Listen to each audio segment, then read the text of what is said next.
We've probably all heard about those who have lost a loved one and struggled to come to terms with it. Maybe because the last words that they heard were angry or hateful. Or maybe they never told them they loved them. I mean, it could be that's even you. My kids get annoyed because every time we say goodbye, I always tell them I love them. "Why are you doing that for me?" they say. But it matters. I want to make sure that the last thing that they hear me say, if something ever happens to me, is that I love them. Why does it matter that we say I love you to one another? Should we also be saying this to God? Let's take a deeper look.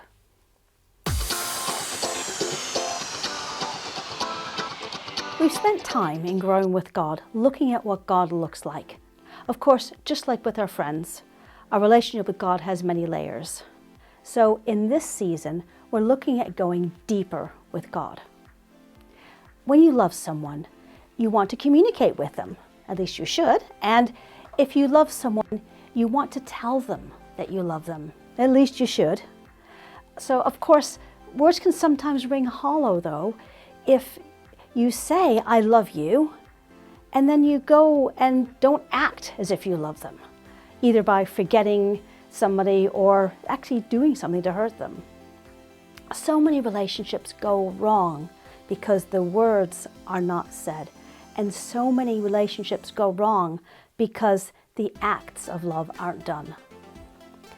It's the same thing in our relationship with God. I was in a Bible study once, and we were studying love. And at the end, we came up with a definition altogether on what love meant based on what we were studying. And it went something like this. Love is saying or doing something in the best interests of another person, regardless of the personal cost. When we love someone, it affects what we say, and it affects what we do. It affects everything about how we relate to the person. We choose to speak and to act as if that person has worth to us. It should affect our words. How can we love someone and say bad things either to them or about them to other people? And it should affect our actions. How can we love someone and behave in a way that hurts them or say bad things to them? Love costs us something. It costs us time. We spend time doing things with them, either for the person or with the person, sometimes doing nothing with the person. It costs us energy. We put effort into making them happy.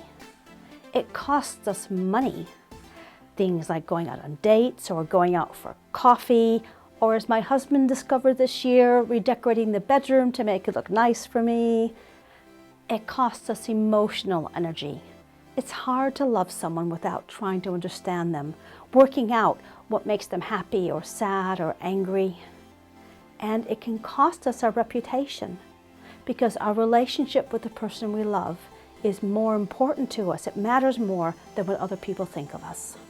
But all this is worth it because the person we love is worth it. Loving God is similar. Loving God then can be defined in the same way. Love is saying or doing something in the best interest of God, regardless of the personal cost. Both saying and doing, and it has a cost. But the cost is worth it because the God we love is worth it. Giving worth to has another name actually. It's a definition for another term. Giving worth to means worship. So worship then is both saying and doing love to God. We choose to speak and to act as if God has worth to us. You know how it feels good, doesn't it, to sing love songs? Singing love songs and writing poetry to one another, it's a way of creatively expressing our feelings for one another. Just singing love songs to our partner can help us feel connected and bond us together. And it's the same in our relationship with God. That's what the book of Psalms is all about. In past generations, people sang to God using chants and hymns, And these were written down so that groups of people could express their love together to God and worship at the same time. When I was younger, I used to listen to the radio, and I would often find myself singing along to the love songs. And then once I met God, I started singing these love songs to Him. Today, there's an incredible number of worship songs out there focusing on our love for God. Sometimes there's nothing better than getting together with a large group of people and singing our hearts out to God about how much we love Him. Although with the pandemic at the moment, it's not very wise. Other times, there's nothing better than being alone with God and whispering a love song into His ear. And it's not just about singing. With our human beloved, we talk to them. We tell them about physical attributes like their hair or their eyes or their muscles. And we tell them their personality, their voice. We thank them for doing things for us, like thank you for doing the washing up or for buying that for me. We tell them when they've done something well, that was a really good job, well done, and we cheer them on. It's like that with God. We can do the same thing and we talk to God. We can tell Him something about Himself that matters to us. God, you are so strong. You are so loving. God, you're perfect. We can thank Him for doing things for us. God, thank you for providing that job for me, or thank you for helping me with that exam. We can tell God when He's done something well. Oh, God, that sunset's amazing. This is an expression of our love for God, our worship. And just like whispering sweet nothings into the ear of our beloved, and then going and doing selfish things, it makes our words sound empty, doesn't it? It's the same thing with loving God. God even has a word for this. People who say they love Him and then do bad things. Jesus used this word to describe some very religious people of the day. He called them hypocrites. I don't know about you, but I don't want anyone to use that word about me, not even, especially God.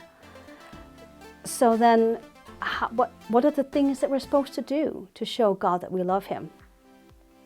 Well, obeying Him for starts. He doesn't demand obedience. He didn't make us into robots. He allowed us to be able to say no.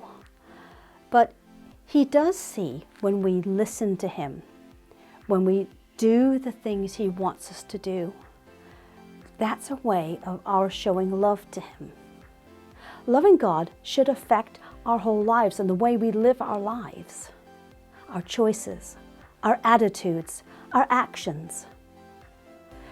Do we choose to do the things that make Him happy? Or are we so focused on our own selves and our desires, our hurts, our anger, that we forget Him? You see, loving God costs us something. It costs us time. We spend time doing things for God, spending time with God, sometimes even doing nothing with God. It costs us energy. We put effort into things that will make Him happy. It costs us money. We remember that everything we own, actually, we only have because of Him, and He created it.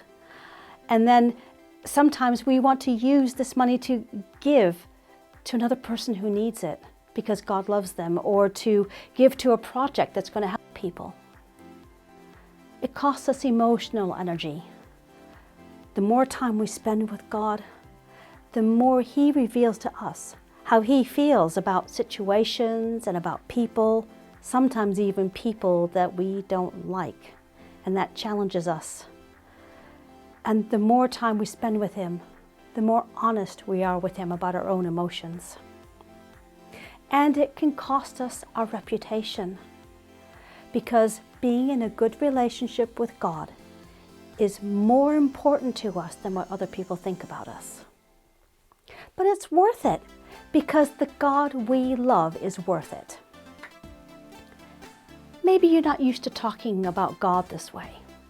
Maybe you've only seen God as some force out there, or maybe just even an idea. Can I invite you to take a risk and have a conversation with Him? You might be surprised, because I know that God loves you very, very much, and He wants to both tell you and show you this. Why don't you give it a try?